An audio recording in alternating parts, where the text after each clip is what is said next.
প্রিয় দর্শক, প্রীতি এবং শুভেচ্ছা নিন সাজ্জাদ কাদির। এই মুহূর্তে খুব গুরুত্বপূর্ণ একটা বিষয় নিয়ে কথা বলতে চাই। আপনারা গণমাধ্যমের কল্যাণে যদিও বিষয়টি জেনে গেছেন, তারপরে আলাপ করতে চাই যে ভারতীয় সেনাপ্রধানের সাথে প্রণয় ভার্মার বৈঠক। কেন এই বৈঠক, হঠাৎ করে এই সময়ে কেন, এবং এটি নজিরবিহীন। আপনি মনে করুন যে বাংলাদেশের একজন রাষ্ট্রদূত পৃথিবীর কোনো দেশে দায়িত্ব পালন করছে। সেই দেশ থেকে উড়ে এসে যদি বাংলাদেশের সেনাবাহিনী প্রধানের সাথে বৈঠক করেন, বিষয়টি কিন্তু স্বাভাবিক নয়, স্বাভাবিক চোখে দেখবার বিষয় নেই। তেমনি ভারতের বাংলাদেশস্থ হাই কমিশনার, বাংলাদেশে যিনি বর্তমানে ভারতের হাই কমিশনার হিসেবে দায়িত্বপ্রাপ্ত প্রণয় ভার্মা, শুক্রবার ভারতের সেনাপ্রধান উপেন্দ্র দ্বিবেদীর সাথে একটি বৈঠক করেছেন এবং শুক্রবারের বৈঠকটি সরকারিভাবে ভারতীয় সেনাবাহিনীর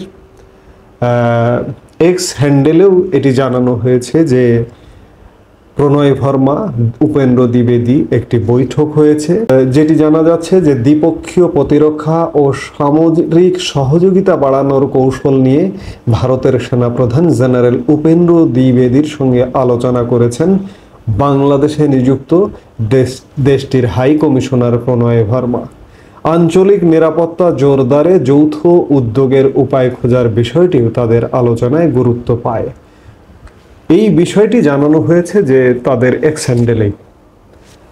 বৈঠকটি এমন সময় অনুষ্ঠিত হলো যে সময় সামরিক সরঞ্জাম বিক্রি নিয়ে বাংলাদেশ ও যুক্তরাষ্ট্রের মধ্যে আলোচনার একটি খবর পাওয়া গেছে।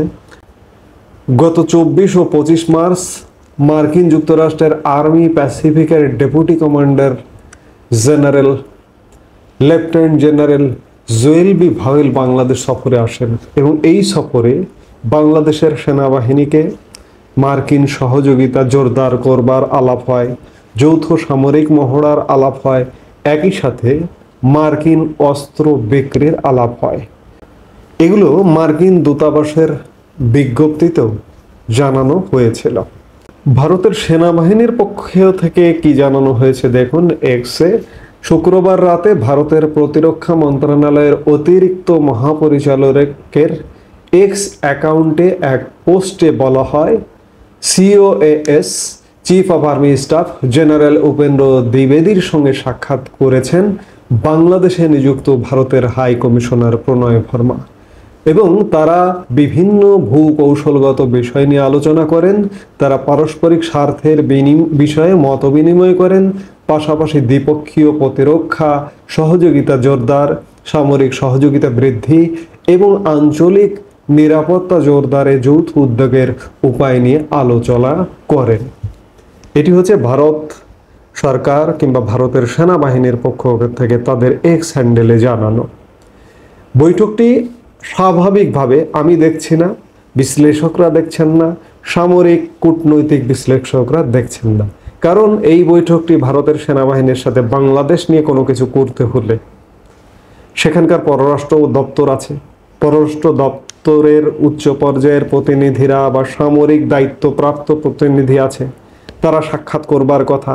কিন্তু বাংলাদেশে দায়িত্বপ্রাপ্ত একজন হাই কমিশনার উড়ে গিয়ে তার নিজ দেশের সেনা প্রধানের সাথে সাক্ষাৎ করছেন। তিনি সেনা প্রধানকে বাংলাদেশ নিয়ে কি আর্জি জানাচ্ছেন, বিষয়গুলো খানিকটা ঘোলাটে। আমি খানিক আগে যেটি বলছিলাম, মার্কিন সেনাবাহিনী বাংলাদেশে আসছে, এদিকে বাংলাদেশের প্রধান উপদেষ্টা চীন সফর করছে। যে মুহূর্তে চীন সফর করছে সেই মুহূর্তে ভারতীয় হাই কমিশনার নিজ দেশের সেনাপ্রধানের সাথে গিয়ে আলাপ করছেন।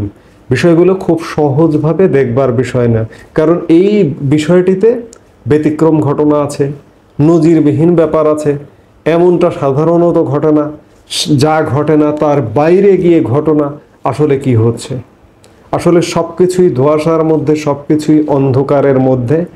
আমরা সময় না গড়ালে একান্ত বৈঠকে কিছু বিষয় জানানো হয়েছে অফিসিয়ালি, এই অফিসিয়ালি হয়তো 3-4টা বাক্যে জানানো হয়েছে, কিন্তু বৈঠক তো হয়েছে 1 ঘন্টা। এই 1 ঘন্টার বৈঠকে আর কি আলাপ হলো, সেগুলো তো 1-to-1 high commissioner to army চিফের সাথে বৈঠক হয়েছে, সেটি আমরা কিভাবে জানব? এটি জানতে হলে আমাদের অপেক্ষা করতে হবে সামনের দিনগুলোতে কি ঘটে এবং বাংলাদেশ নিয়ে ভারতীয় সেনাবাহিনী কি স্ট্র্যাটেজি নিয়েছে সেটি জানতে হলে আমাদের সামনের দিনগুলোতে অপেক্ষা করা ছাড়া উপায় থাকবে না। তবে বলে রাখি, আবারও বলছি যে বিষয়টি নজিরবিহীন এবং এমন ঘটনা সাধারণত ঘটে না, সেই ঘটনাটি ঘটেছে। এই মুহূর্তে এ পর্যন্তই। সবাই ভালো থাকুন, সুস্থ থাকুন। আমাদের ভিডিওগুলো নিয়মিত পেতে সাবস্ক্রাইব করুন Sajjad Kadir and the legends YouTube channel এবং লাইক, কমেন্ট, শেয়ার করে সাথে থাকুন।